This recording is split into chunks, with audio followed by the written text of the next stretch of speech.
Godzilla x Kong में Kong का नया हथियार मॉन्स्टरवर्स के लिए एक बड़ा कदम है। नए Godzilla x Kong the new empire trailer में कॉन्ग ने अपने हाथ पर एक गॉन्टलेट या कवच पहना हुआ है जो उसे ठीक करने में मदद कर सकता है या उसे अधिक शक्ति दे सकता है। Godzilla x Kong the new empire trailer में कोंग ने अपने हाथ पर एक गॉन्टलेट या कवच पहना हुआ है जो उसे ठीक करने में मदद कर सकता है या उसे अधिक शक्ति दे सकता है। Godzilla x Kong the new empire में दो लोकप्रिय मॉन्स्टरवर्स टाइटन्स को एक साथ मिलकर पृथ्वी पर आने वाले नए टाइटन खतरे से लड़ने के लिए दिखाया जाएगा और कोंग के पास एक नया गॉन्टलेट जैसा हो सकता है रास्ते में मदद के लिए हथियार।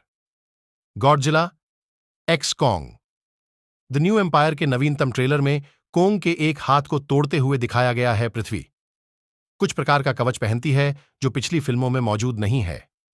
Godzilla x Kong the new empire के बारे में जो कुछ भी झांत है उसके अलावा यह नया खुलासा इंगित करता है कि हो सकता है एक नए दुश्मन को हराने के लिए कोंग और उसकी शक्तियों को समतल करना।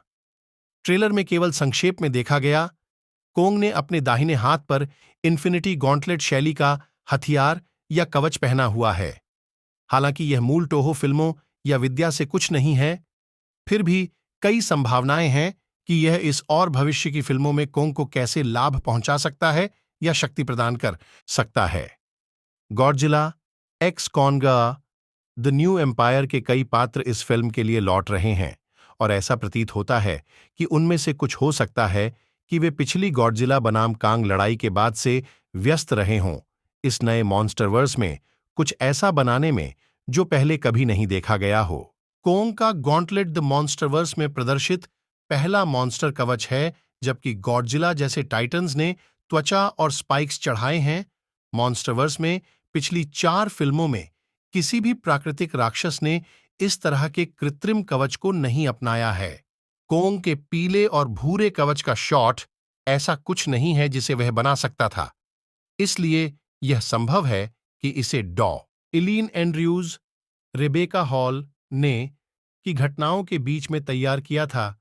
AI3 गॉडजिला बनाम कॉन्ग और यह आगामी फिल्म कॉन्ग और उसके पर्यावरण के निवासी देखभालकर्ता के रूप में डो एंड्रयूज ने इसे किसी तरह से कोंग की सहायता करने के प्रयास में विकसित किया होगा। टाइटन कवच एक ऐसा विचार है जिसे आधुनिक मॉन्स्टरवर्स के लिए फैन फिक्शन और फैन आर्ट में संकल्पित और इच्छानुसार प्रस्तुत किया गया है, लेकिन यह ऐसा कुछ नहीं है जो अब तक फिल्मों में दिखाई दिया हो। यहां तक कि जमीन से उभरे कोंग के बख्तरबंद हाथ की इस त्वरित झलक के बावजूद अभी भी कोई स्पष्ट संकेत नहीं है कि यह सिर्फ उसके पंजे का एक हथियार है या बहुत बड़े पूर्ण शरीर कवच का हिस्सा है। चाहे गॉन्टलेट एक अस्थायी सुधार हो या किसी प्रकार का टिकाऊ हथियार, यह स्पष्ट है कि इस कवच के साथ कोंग की ताकत में सुधार होता है और यह में से एक है। Godzilla x Kong new empire से रोमांचक नई चीजों की अपेक्षा की जा सकती है। गॉडजिला एक्स कोंग में कोंग का कवच उसे और भी अधिक शक्तिशाली बना देगा। गॉडजिला और अन्य टाइटन्स के साथ अपनी पिछली लड़ाइयों में कोंग को नुकसान उठाना पड़ा क्योंकि उसके पास परतदार त्वचा, परमाणु सांस या पूंछ की कमी थी जिसे वह एक हथियार के रूप में उपयोग कर सकता था। अन्य टाइटन्स की तुलना में कांग की जीव विज्ञान और त्वचा हमलों के लिए सबसे अधिक संवेदनशील हैं। जैसा कि में देखा गया है, गॉडजिला बनाम कोंग जब गॉडजिला ने न केवल कोंग की पीठ को जला दिया बल्कि प्रशांत महासागर में मालवाहक जहाज पर हमला करने के बाद कोंग को लगभग डुबो ही दिया। गॉडजिला बनाम कोंग के खत्म होने और कोंग को लगी चोटों के बाद यह निश्चित रूप से संभव है। डॉ एंड्रयूज ने कोंग के लिए कवच नियुक्त किया